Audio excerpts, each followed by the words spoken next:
This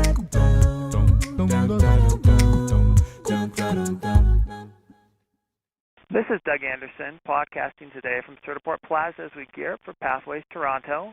Joining me today is Khaled K. El Hamedi, Chairman of Eng Holding in Libya.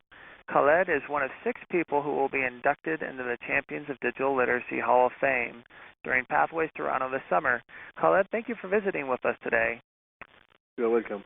Khaled, when did you first become interested in digital literacy, and specifically in bringing digital literacy skills and Certiport IC3 certification into Libya?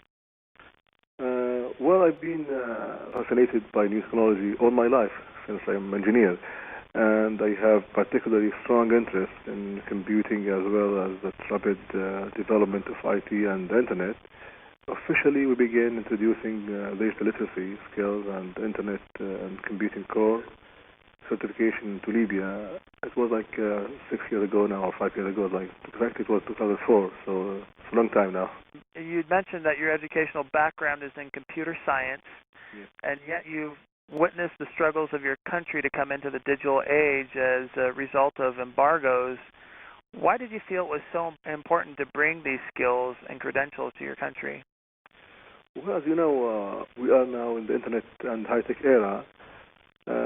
So in order for any country to thrive in this modern digital era, it's essential that there is a basic understanding of computing in the general population.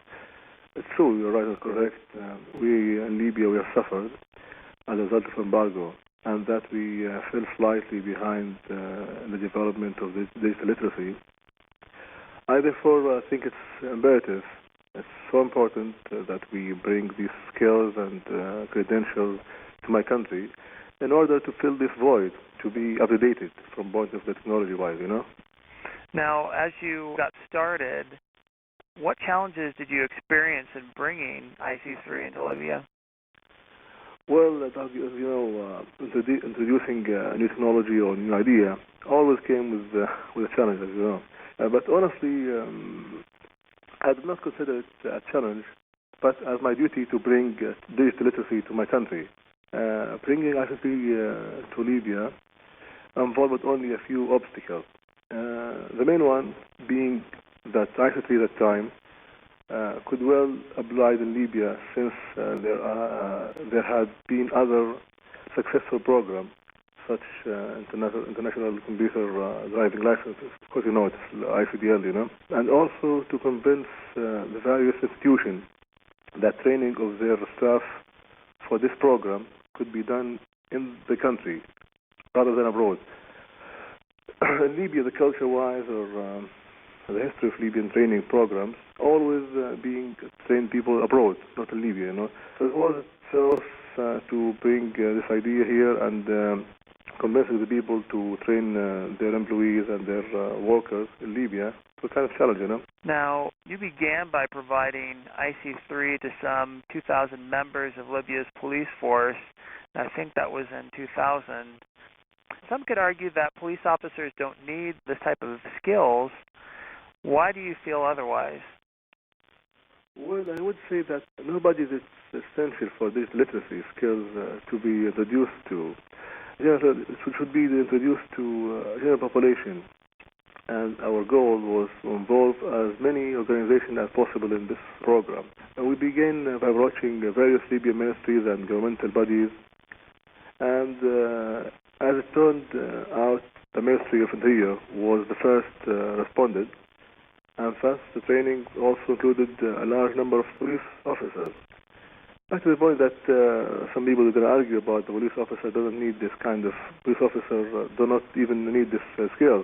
I think in response to this point, the police officer may not necessarily, I think they're not wise to think that police officers should not be included in this type of training, as all modern police forces rely heavily now on the IT of information exchange and data collection. This might be giving them more chance to be more on the spot and more clever and getting more kind of background and more access to the information on the internet to trace easily some cases, and also to use the computer actually now, because now even the Ministry of Interior itself they applied or they have so many computers there, Mm-hmm. It would be like useless having these old computers with no one can use them, And so just computing in general and the use of the internet is becoming more integral to their job role today. Yeah, sure, yeah, of course.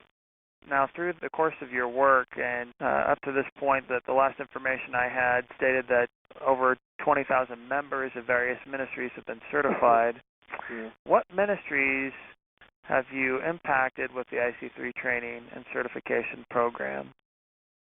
Well, as I told you, we targeted so many ministries and governmental entities, We had a lot of connection with Ministry of Interior and Ministry of Education, Ministry of Health, the General Committee of Justice, Human Rights Committee, also Ministry of Economy, and also we targeted also other governmental bodies like NOC, which is called the National Oil Company, and the GAMRA, which is the Great Man-Made River. Also we targeted the small private sectors. At that time it wasn't as big, but nowadays it became more and more important. And what our clients like in private sectors, like some other companies in the oil field and in training field as well, What feedback have you received from those who have trained and certified?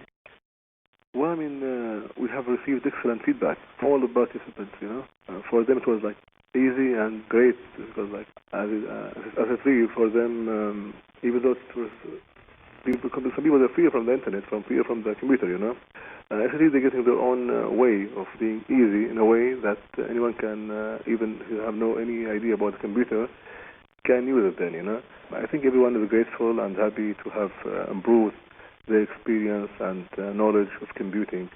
Their work has been simplified and access to information was expanded.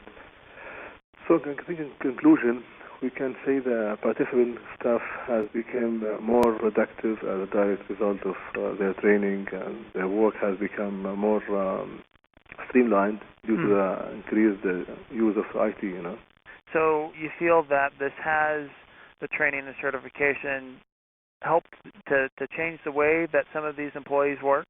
Definitely, yes, sure. I'm sure about that, yeah. So let me ask you this, Khaled. What's next for this program, and what do you hope to accomplish with it in the future?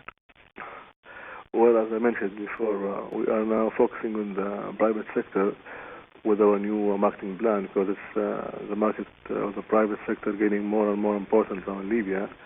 But my dream is to bring this program to the entire country, and also to bring it to whole Africa. So that's my dream, But for now, I would be happy to bring our program to as many people as possible, and for them all to benefit from these newly acquired and important skills, Now, as you mentioned, taking it to the private sector is probably the next step.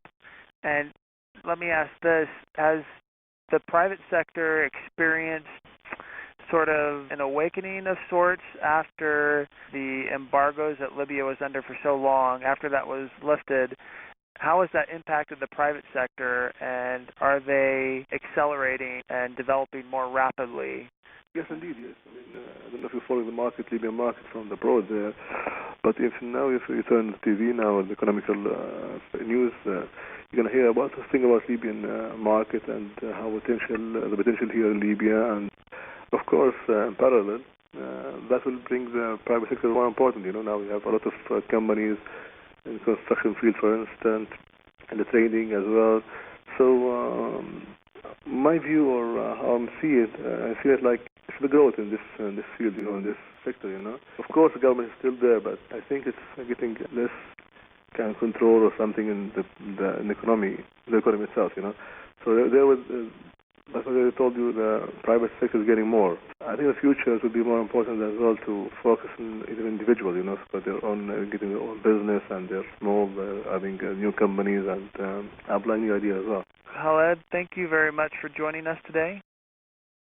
Thank you, Doug. It was my great pleasure as well to be with you, and I'm looking forward to see you in Toronto in the summer, inshallah.